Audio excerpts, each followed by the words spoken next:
Hello, welcome to Elemental Movement and Food. I'd like to recap our last movement video. I'd like to introduce you again to your tripod. The pressure points at the bottom of the foot. If you can imagine underneath the big toe, underneath the baby toe, and the middle of the heel. So we have 33, 33, 33 of pressure. Pressure just means allow your weight to go over top. Don't push down. Now can I get you to imagine that your feet are like snowshoes and we want the entire periphery of the snowshoe.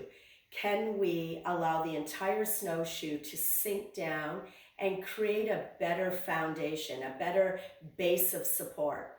And if we have a better base of support, we're able to move our center of gravity. Now, can I give you 3 moves and they will just recap from our standing?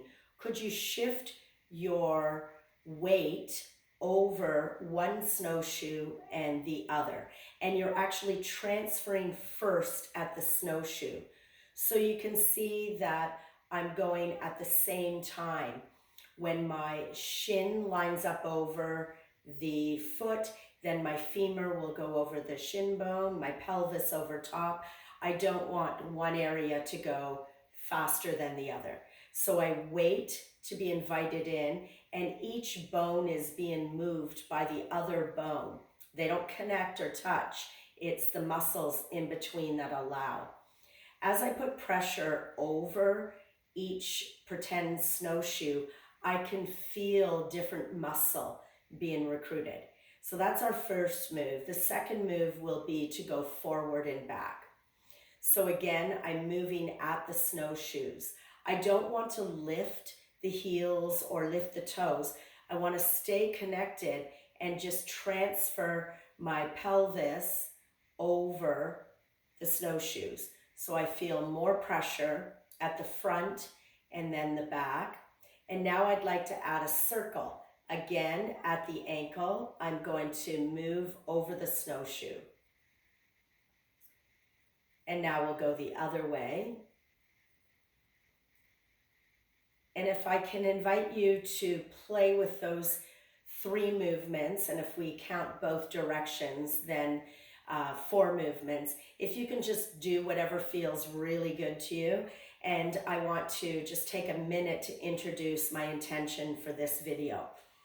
So one of the main principles in elemental movement and food is the idea of transferring energy through our body. So what is energy? Energy, it comes from the sun. It touches the food, the air, and then it is transferred through the cells of our body. More specifically, the mitochondria in the cells. Now, physics tells us that energy cannot be created or destroyed. It can only be transferred. We also have a reserve of energy. So we have that amount of energy, and because we can't make it or we can't destroy it, what we really want to do, what our main goal should be, is to increase the capacity to transfer this energy. Through the trillion cells we have in our body, each cell has the capacity to have thousands of mitochondria. Those are the little transmitters that will allow for the exchange of energy coming from the electrons and the energy coming from the sun in our food that we digest and assimilate throughout the body and transfer that into movement, creating the correct signals. Can we create the correct hormones to create actions, the actions that we want to do? And we want to make sure that every system in our body has enough energy to run effectively. All right, so our movement, what we like to try to do is nourish the movement, have the movement transfer that energy more efficiently so that the systems run correctly. I find that we often will waste energy and we will do 1,000 squats, which is fine if you want to do 1,000 squats. But because we have a reserve, I would prefer to squat 1,000 times differently or teach my body something new each time. And if I do squat 1,000 times and everything is exhausted, my movement afterwards, like walking, sitting, and standing, will be affected. I will be moving around the sore spots and the spots where I've really delved in and developed so that my body can be really efficient at squatting. So, having said that, we finished playing. Let's move one foot in front of the other. And it doesn't matter which one, but what I want to do is I want you to sense as we transfer our weight through the pressure points of the foot, I will feel muscle recruitment up the body. I want to start the movement correctly. Most people we think that the problem is we're not strong enough or we're not flexible enough. We haven't stretched the area enough.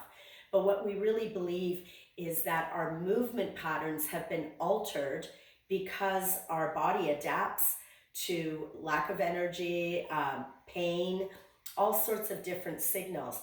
I want to adapt in the correct way with the correct movement pattern and open up my movement choices.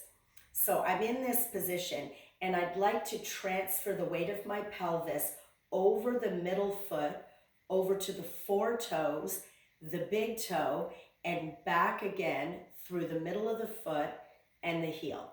And I just want to get used to that. If you can imagine all your bones just being heavy, you'll feel more anchored into the ground and you'll feel movement within the spaces, within the joints of the body. I can feel my bones move. I can feel them anchored in.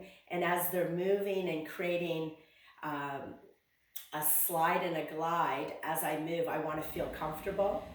Now, I might not feel comfortable at all because my movement behavior is to move around the sore spot. Only go where it feels comfortable. You might need to hold on to something. You might need to hold on to a wall. Nothing wrong with that. Feel comfortable first. So now I've transferred my weight through the middle of the foot, through all four toes and the big toe. I can feel the different muscles recruit. I'm now going to unload, take this leg and transfer it in front. Same thing, my heel will land. Now I want to transfer weight back onto this leg. I'm going to go through the middle of my foot, my heel, and bring my foot back. I want to try that again. My pelvis will go through the middle of the foot, four toes, big toe, transfer down, and now shift your weight back to the middle of the foot, the heel, and step down gracefully. Now, I want to introduce one more movement that will help us walk better. If you can feel your rib cage, let it dangle, let it relax, and now move your rib cage from side to side. Just going to add a little rotation. Notice when I rotate this way, all of these joints close. All these joints open. When I rotate to the other, these will close, these will open. I want to make sure that there's an ease of movement. Now we call that free energy. So when I move my rib cage, it's helping my hips move, it's helping my femurs move, it's helping the arches of my feet move. I get all that sequential movement without any effort. So I'm transferring movement energy by adding a little bit of momentum. So what I want to do now, I want this rib cage, not my arms. If I use my arms, I don't have to move my ribs. I want my arms to be moved by moving my rib cage. I'm going to transfer my weight onto the middle of this foot and take my rib cage over. So now this hip comes closer to this rib. I feel nice and stable around the axis.